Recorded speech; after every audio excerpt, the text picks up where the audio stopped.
ሴቶች አካላቸው በጣም ከባድ ነው ስፒሪቹዋሊ ስትሮንግ የሆነ ሰው ቢያገባት ልክ ከሷ ጋር ግንኙነት በሚያደርግበት ጊዜ ያኛው ዛር እሷ ላይ የዘረጋውን ኔትወርክ ባንዴ መበጠስ የሚችል ወንድ አለ። አንዷ እኔ ምንድነኝ ሙስሊም አይጠይቀኝም እንዴ የተጻፈ ነገር አለ እንዴ ግንባሬ ላይ እስከማለት ድርሻለሁ ያለች ሴት ገጥመኛለች። ይሄን ፕላን ስለሚያደርግ እሱ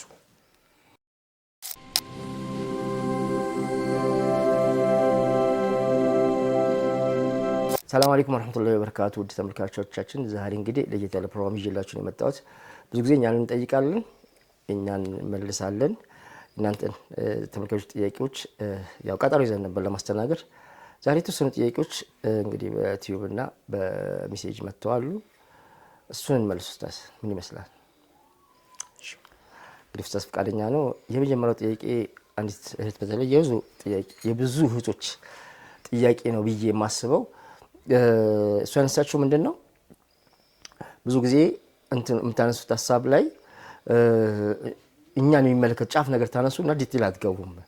አሁን ካለማግባት ጋር የተገናኘ ፊዚካሊ ሁሉ ነገር አሟልተን ማለት ካለህም ጋር ያለን እንትን ጥሩ ሆኖ ትዳር ይመጣል መፍረስ ነገር አለ። አንዳንዴ ደግሞ በጣም የሚያስጨንቀው ሪዝኑ ምንም አይታወቅም እና በዚህ መሃል የሆነ ዲፕሬሽን ማለት ድብርት ውስጥ እየገባን ነው እና የብዙዎቻችን እህቶች ችግር ስለሆነ አሁን የኔም ችግር ነው ይመጣል ይሄዳል ቢያንስ ወደ 5 ባል ተመልሷል እና ምን ምክንያቱን አላውቀውም። የሚመጣው ሰው ያልወደው በተቃራኒው ደግሞ እኔ እሱ ይሆንሻል ሲባል ማለት አልወደውም በተቃራኒው ደግሞ ይመጣል ወደድኩት ያለው ሰው ይፈርሳል። ኢቭን በኒካ ቃጠሎጂ የፈረሰብኝ ሁሉ እንትን አለ እያለች ነውና ለዚህ ምን መሰጠታለ? ቢስሚላህ ያንተን ጥያቄ ተጠር ላርገውና እሺ እኔ ጋር ደግሞ ልትመጣ ከታካሚዎች ውስጥ አንዷ ለሰርግ ሰው ተጠርቶ ሙሽራው ሊያገባት ቤት ገብቶ ባልታወቀ ምክንያት ቤቱን ጥሎ ወጥቶ ትዳሯ የፈረሰ ሰው አውቃለሁ። የሰርግ ዕለት ማለት ነው። የሰርግ ዕለት እሺ በጣም በሚገርም ሁኔታ የሷ ሙሽራው መጥቷል ገብቷል በምክንያት ነው ወጣ አይታወቅም። የታናሽ እህቷ ደግሞ በሰርግ ቀን ሙሽሮቹ ቀሩ። እዚህ ምክንያቱ ምንድን ነው?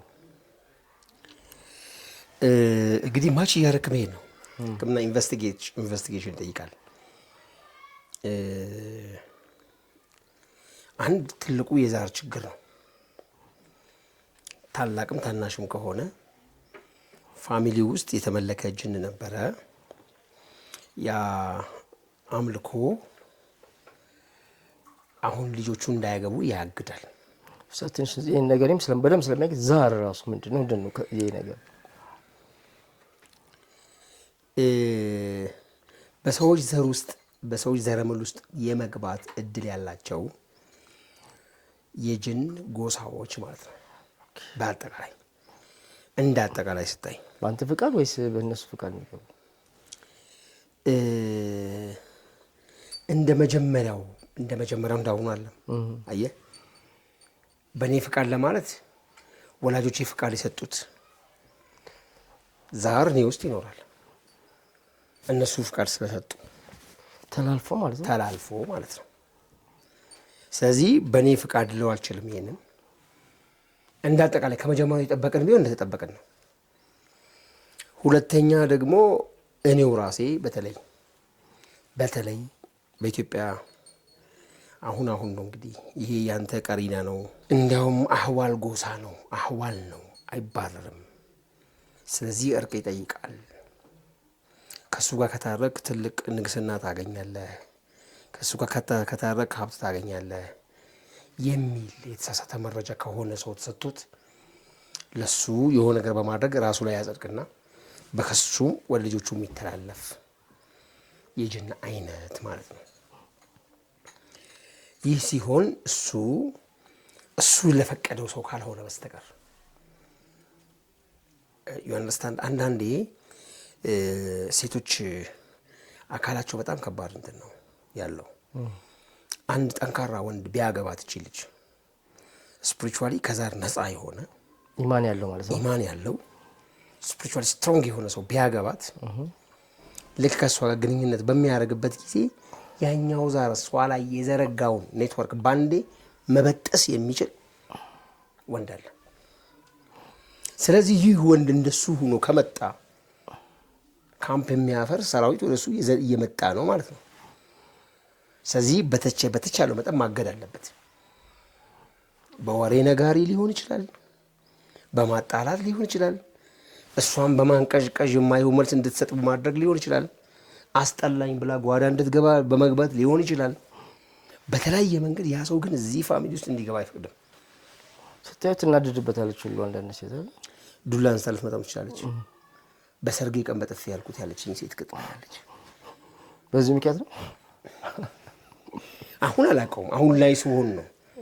በነገራችን ላይ አብዛኞቹ ቴንኪው ይላሉ ይመጡ አንተ ስትል ነው ያ ችግር የኔ እንደሆነ ይገባኝ። እሱ ያለው ቃል ቀላል ነበረ፣ እኔን የሚያደባድብ አልነበረም። ለዛውም በሰርገኛ ፊት በጥፊ የሚያስብል አልነበረም። ግን አንተ ስትል አሁን ገባኝ። ውስጡ ያለው እንትን ነው። አዎ ለካ እኔ ውስጥ ያለ ነገር ነው ይገፋኝ፣ ይህን እንትን ለማሰናከል ነው ይገባኝ የሚሉ ብዙ ሰዎች ይመጣሉ። ይሄ የኔ ትልቁ ደስታ ይሄ ነው። ትዳር ውስጡ ነው። ትናንትና የእሱ ችግር ነው፣ ባሌ ጋር አልግባባም ምናምን የማይሆን መልስ እሰጣለሁ የሚሉ ሰዎች እኛም ፕሮግራም መከታተል ከጀመሩ በኋላ አይ ማል ጀምሬያለሁ ይሉኛል መጥተው። ለካ እኔን አግሬሲቭ የሚያደርግ ሌላ ነገር ስፒሪት አለ ውስጤ ላይ፣ አሁን ራሴን ስጠይቅ ነው የገባኝ የሚሉ ሰዎች ይመጣሉ። ሰው ወደ ጥያቄ ልምጣለህና አንዱ ምክንያት ዛር ነው ስንል ምናልባት የመጣው ሰው እሷን ስፒሪቹዋሊ የሚያሳድጋት ጠንካራ ሰው መጣና ማሰናከል ፈለገ። በተቃራኒው ዛሩ ግን የእሱ የሆኑ ሰዎች አሉት እዚሁ እንደሱ ዱርዬ።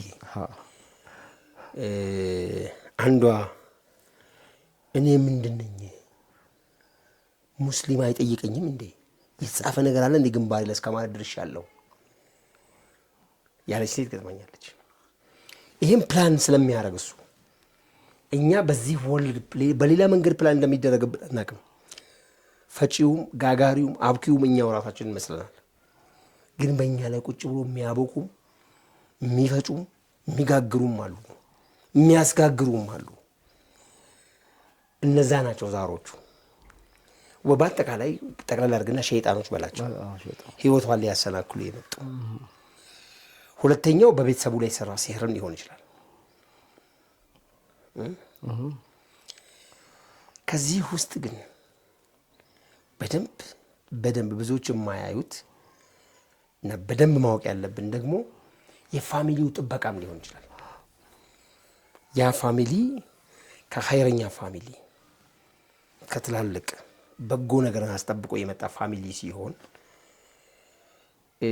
እዛ አካባቢ የሚፈጠሩ ሆሊ ስፒሪቶች፣ በነገራችን ላይ እኔ የምሰራው ሰላትም ጾምም ምንም ፍሪኩዌንሲ ጠብቆ እዚሁ አካባቢ ይቀመጣል። መቀመጡ አይቀመጥ። ስለዚህ ሆሊ ስፒሪት ሆኖ ይቆያል ማለት ነው። ስለዚህ በጠንካራ ግንብ የታጠረ ቤት ነው ማለት ነው። እንደፈለኩ ልወስልት ብትል ገድቦ ሚይዛት አለ ማለት ነው። በተመሳሳይም ያ የእሷ ወለድ ከኔ አንሲስተራል ፕሌት የመጣ ጠንካራ መሰረት ያለው ስፒሪቹዋል ወለድ ከሆነ ከዛ የመጣው ግን ሸይጣናዊ ወለድ ሲሆን ይመልሰዋል፣ አታክ ያደርገዋል። ስለዚህ ይሄ የመንፈሳዊ ጦርነት አንዱ ፓርት ነውና እንደዚህ ሲሆን ሴቶቹ ምን ያድርጉ ነው ዋናው ፖይንት። ትልቁ ሰብር ነው። የመጀመሪያው ሰብር ነው። በቃ እኔ እኮ ሳላገባ ከሰው በታች ሆኜ ሞትኩኝ ብሎ ማሰብ በራሱ ውድቀት ነው። የመጀመሪያው ሴት አይደለችም እሷ፣ አሸነፋት ማለት እኮ ነው። ብዙ ሺህ ሰዎች፣ ብዙ ሺህ ሴቶች፣ ምርጥ የሚባሉ ሴቶች ተወልደው ሳያገቡ ህይወታቸው ያለፈ ብዙ አሉ።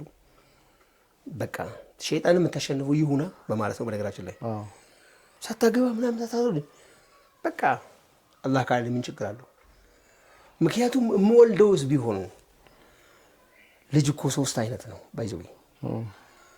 ሁሉም ልጅ ነው እንደ በረካ ልጅ አዱኡ ለኩም የተባለው ልጅ እኮ አለ ጠላታችሁ የሆነ ልጅ አላችሁ ብሎ እኮ ነግሮናል አላህ። ዝም ብለህ ብትፈልግ እኮ ስንቱ ሰው ነው ልጁ ጠላቱ የሆነበት ፈተና የሆነበትም እኮ ሰው አለ ልጁ። ስለዚህ የሚስተር ኤክስ ልጆች ምናምን ስላየን ሁሌ በጎን ብቻ ድሪም በማድረግ ለምን ሳላገባ ብሎ ራስን መስክ የሚወለደው አዱው የሆነ ልጅ ሊወለድ ነበር እንዳይወለድ አድርጎም ሊሆን ይችላል አላህ ቀኛ ከሰይድና ኸድር እንዳደረጉት ማለት ነው። ስለዚህ እኔ በማላቀው ዓለም ላይ ነው ያሉት ቀናውን በማሰብ ሰብር ማድረግ ነው። ገባ? ከዛ ውጪ ዱዓ ማብዛት ነው። ካላ ጋር ያለውን ኮኔክሽን በደንብ ማስተካከል እንትን መሰለኝ እንደማጠቃለያ ንጽጽር አሁን ያለንበት ዓለም ከሷ ምናልባት አነሰች ብላ ፊዚካሊ ሆነ ኢኮኖሚካሊ አነሰች ብላ ተሰበች ታጋባለች ትወልዳለች እና እኔ ምን አጥቼ ነው የሚል ነገር ውስጥ ትገባለች። ይሄ ነው ሸይጣንን በግም ማሳካት ይሄ ነው። እኔ ከማንም አልበልጥም ከማንም አላንስም።